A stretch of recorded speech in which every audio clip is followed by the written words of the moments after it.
Hello and welcome to City Life. I'm Beverly Thompson. If you saw someone who had collapsed and stopped breathing, would you know what to do to help save his life? Here to talk about a recent collaboration to train thousands of students and local government employees on a new way to help save lives is Captain David Jacobs with the Durham Fire Department.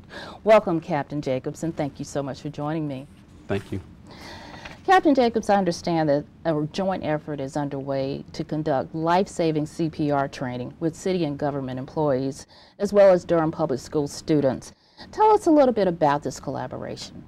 Well, the city and county started working on this a few months back as a way to improve the overall safety for the citizens in our community. The public school systems heard about it and they kind of wanted to get in because they were faced with a pressing issue, and I'll tell you about that a little bit later. Okay. But the goal was to train city employees as well as county employees in either certification training or just compressions only training. There's a little bit of difference between the two, and I'll explain that also. Well, I know a kickoff event was held back in December at Jordan High School. Why are high school students involved in this effort to get so many folk trained in hands-only CPR? This was kind of the crisis I mentioned that the public school system was facing. Last year, the governor signed into law a new rule that all students who graduated high school by the year 2015 had to be trained in CPR. So by working with high school students, mainly in the 10th grade, we were able to get this on their transcripts, so it would be part of their training to meet the requirements when they graduated. Let's talk about hands-only CPR. Exactly what is that, and how does it differ from traditional CPR? Okay.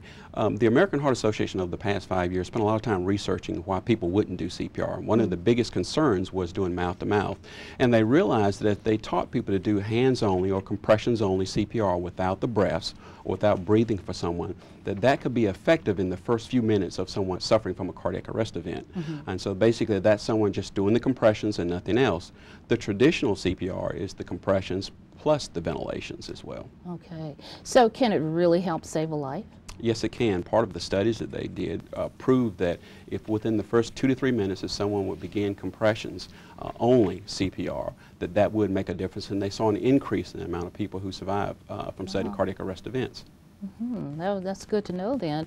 Well, you do this on adults. Can it be done also on children?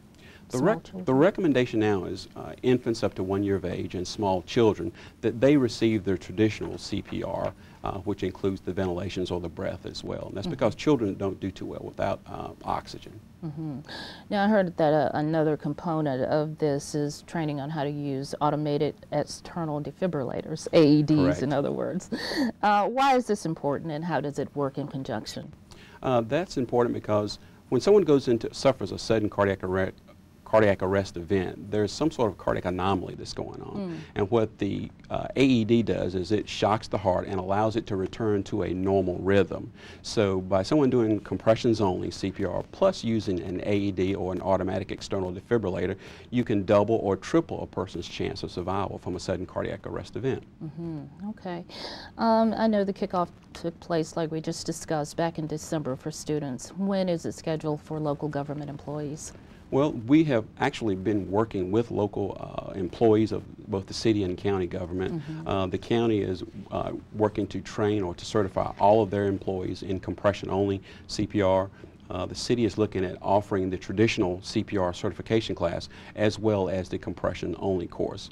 We've both already begun training some employees at this point, and also our committee is working to look at some time frames where we can do some scheduling to make it effective for all city employees. Okay, all right. Now, if our viewers want more information about how to receive CPR and AED training, how do they go about getting that? Well, there's several different ways. They could contact the local chapter of the American Red Cross. You could basically Google it for CPR training, but the Durham Fire Department also offers this. This is part of a new initiative. About 3 years ago, our former medical director, Dr. Richard Serra, wanted us to do more to increase cardiac arrest survivability. So we began a process of working to teach CPR to the community. So we offer these classes, certification class, which is about a 3.5-hour class, and the compression-only class at no cost. That is excellent. So they just call the fire department? Correct. And they can call the fire department. They could go to our website, and there's a link there where they can sign up for classes. Okay, important. Important information.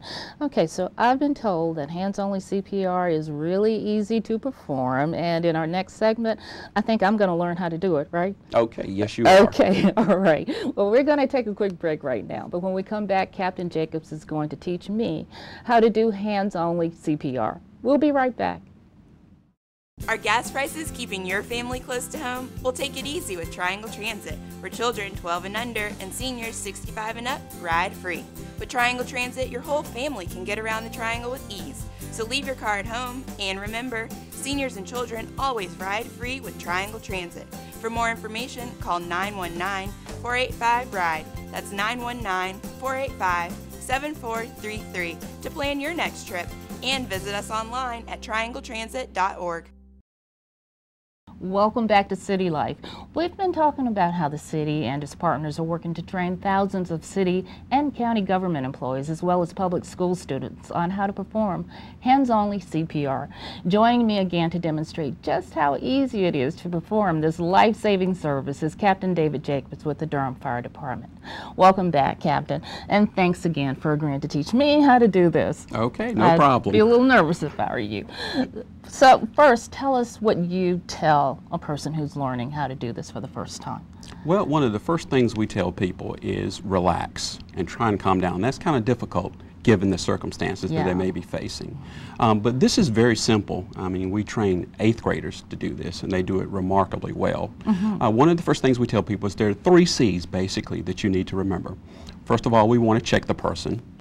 Then we call 911, and then we do the actual compressions. So that keeps it relatively simple. Okay. Now, what if I have a cell phone and do? Okay, that's even better. If you have a cell phone, when you call 911, you can take your cell phone and put it on speakerphone, and the 911 dispatcher can assist you in case you forget or have something to happen. They can direct you as far as doing CPR. Okay, all right. So what do we do next? Okay, the first thing we always like to do is tell people is, I like you to interlock your fingers just like this, hold your arm straight out in front of you, and that is the angle you want to hold your arms at while you're doing the actual compressions. Okay. The goal is to take the heel of your hand and put it in the center of the chest. Okay, that would be the lower half of the breastbone. And then from there you would just do the compressions, and I'll demonstrate briefly for you. Okay, all right. I can scoot over here. Okay. All right, I have my fingers in a lock. I've got a little bit of distance between me and the mannequin. I have my hands this way, and the goal is to use your upper body weight, not your upper body strength. So as I lean forward, I want to compress or press down 2 inches for complete compression. So when we're doing it, so do you have a rhythm going there? yes, do you remember the song Staying Alive? Boy, do I. I hate to admit it, but I do. Saturday Night Fever? Well, that is the rate that we use while we're doing the compression, because the compressions have the same rhythm or the same rate as that song did. Okay. Okay, so it's very simple. So again, you're using your upper body weight. You're basically rocking backwards and forwards. You're not trying to muscle it because that would tire you out a lot quicker. Okay, so rocking back and forth. Okay. You ready? I think I'm ready. Okay. All right. My toughest student yet. Okay. Hands out. Hands out, fingers in a lock, correct. Okay, stretch out. Okay. Leaning forward. Rock. Lean forward, there we go. Perfect. 2 inches down. Perfect. And we want to speed that up just a little bit. I'm singing Staying Alive. Okay. Okay. A little bit faster. Okay. Okay. And I'm at the right place on the You're at the right place. Might want to lean forward just a little bit more so you can use more of your upper body weight. Okay, you press down at least 2 inches and let her, she's allowing the chest to come all the way back up. Okay. Okay, excellent. Okay. All right. Not hard at all. You know, not hard. It is a little tiring though, but worth it. Yes, it is. Okay, if there's any information you'd like to leave our viewers with on how to do this or how to learn more about it. Well, if they'd like to learn more, as I said earlier, you can contact the Durham Fire Department. We offer this training for the citizens for free. Or you could contact the local chapter of the American Red Cross or the American Heart Association. And there's a ton of other groups if you just Google them out there to show you. One last thing I would like to say, a lot of people are afraid to do this. Yeah, I was going to ask you about that. Because they think, I'm going to do something wrong. And we always tell people, this person is, for all intent purposes, are dead. There is nothing you can do to harm this person. The worst that's going to happen is you may break 1 or 2 ribs on the person while doing this, but that's normal. It happens with us all the time. Okay, Captain Jacobs, thank you so much for Okay, joining. you're I welcome. Really appreciate it. We're going to take a quick break right now, but when we come back, we'll talk about another life-saving device you need to make sure is in your home and how to get one if you don't. We'll be right back.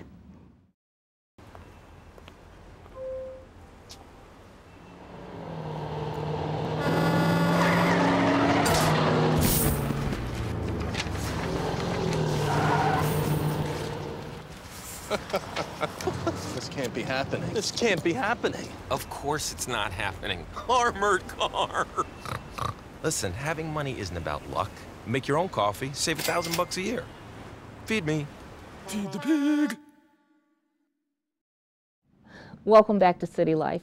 We've been talking about how to save lives, and an often overlooked tool to help keep you and your loved ones safe is a working smoke alarm. Joining me to talk about how you can get a free smoke alarm installed in your home or a complimentary home consultation is Sierra Jackson. Sierra is the Public Information Officer for the Durham Fire Department. Welcome, Sierra, and thank you so much for joining me. Thank you for having me, Beth. Sierra, many of our viewers may not know about the Fire Department's Alarm for Life program. Tell us a little bit about what that program involves.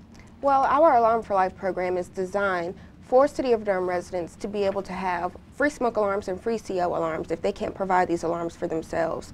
This program also offers complimentary installation services as well. So why does the Fire Department feel it's important to offer this kind of program? Well, we know that having a smoke alarm that isn't working is just like not having a smoke alarm at all. And we want our residents to know that as well. So we figure if we have this program and we have these alarms that are available to them and letting them know that these alarms are available to them, we can be that much closer to everyone having a working smoke alarm in their home. And that's a good thing. Absolutely. Sierra, the Fire Department recently did a canvass of a central Durham neighborhood. Tell us a little bit about that event and what you did and why this particular neighborhood was the focus. Unfortunately, the city suffered 2 fire fatalities back in December, and to combat situations such as that, we decided to target about 80 homes within that same neighborhood and go door to door, knocking on doors, asking if residents would let us in so that we can check to see if they have working smoke alarms. If they didn't have any, we would provide them with some at that time, and we also offered complimentary home consultations to them as well. That's when we went through with the checklist and walk through with the residents to identify any other potential fire hazards. I bet you they were pretty grateful for that. Yes. What was the reaction? Absolutely. Lots of residents were thankful to see us because a lot of them had already heard about the incident that occurred just a couple doors down from them. So it was really an eye-awakening moment for many of them. Now, I know you mentioned that the Fire Department provides free home consultations. What is involved in this? Well, as I mentioned a little bit earlier, we have a checklist that might be able to help residents think of any other potential fire hazards in their home. Some of these items include heating sources. Do you have items that are too close to heating sources? What is your kitchen life like? Do you use your oven as a storage? Some people do. I'm surprised. We find that in some of the senior homes. The checklist has a lot of those questions on it as well.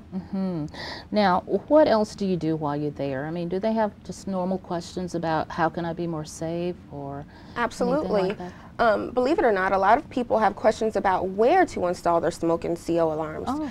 And we mainly help them out with questions such as those as well. Okay.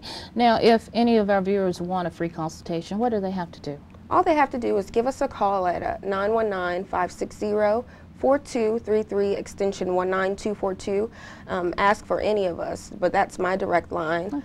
And we will schedule a time that's convenient for both them and us, and we'll come out there and help them. Sounds like a very important and beneficial program, not just for us as public servants, but also for people to help save lives. Absolutely, and both of these programs, like many of our other programs, are available all year long. There doesn't have to be a special occasion or a death or any other unfortunate circumstances for us to be able to come out and provide these services for the community. Okay, Sierra, thank you so much. Is there any parting information you'd like to leave for our viewers?